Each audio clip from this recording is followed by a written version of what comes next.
Hey, what's up guys? Erik Perkins here, Perkins Builder Brothers. Today's just a quick tip on installing these exterior doors.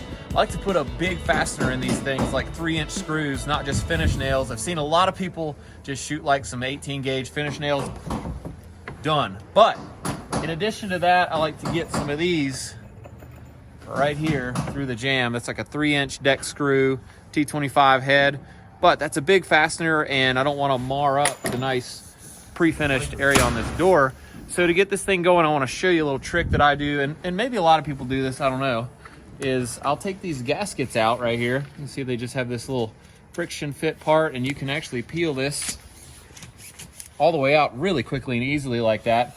And then I will shim and put a nice big deck screw, about 3 or 4 per side. You see I got one there, and I got one at the bottom, and then also at each hinge. Right behind the hinge, I've got one on all 3 hinges on this side of the door. So this thing is locked in super well with these big screws. And then when I get done with that, I'll just take this gasket and it goes right back in just as easy. And what I want you to see is that completely covers where I just put those big fasteners. Now, sometimes we'll add some in here if it's a door that's not pre-finished, and then I will dowel those and paint over them.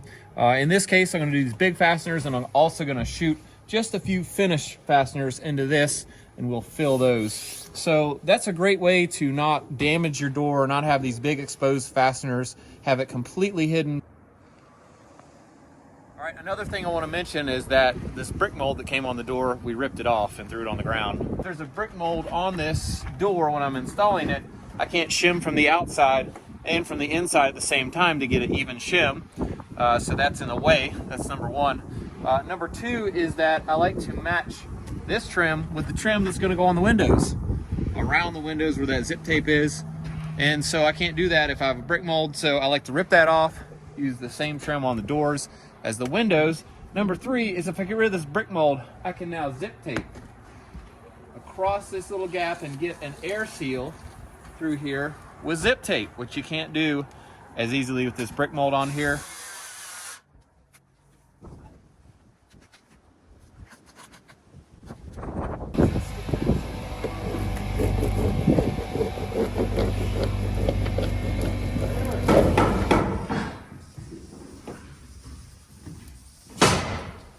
All right, quick, while no one's working or making noise.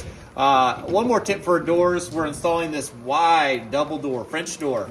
And I'm checking that where the threshold of this thing's gonna sit, it doesn't have a hump, but it does have a hump. See that? That's gonna be a problem for these doors shutting on the threshold nicely. So I'm gonna take the planer. We're gonna remove some material where I've got marked the high spot. I'm gonna come in here and take that out to where we have a nice, perfectly flat and level surface before we flash our metal flashing and before we put the door in. All right, everybody can work now.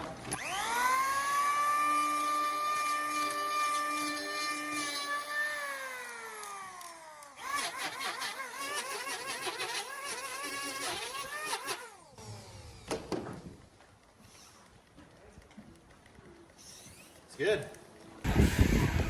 All right, my other tip of the day is don't work when it's snowing. This is miserable. In fact, I'm probably gonna only make it till noon. I'm numb, it's below freezing, snowing, and we're from the south, so this is not good.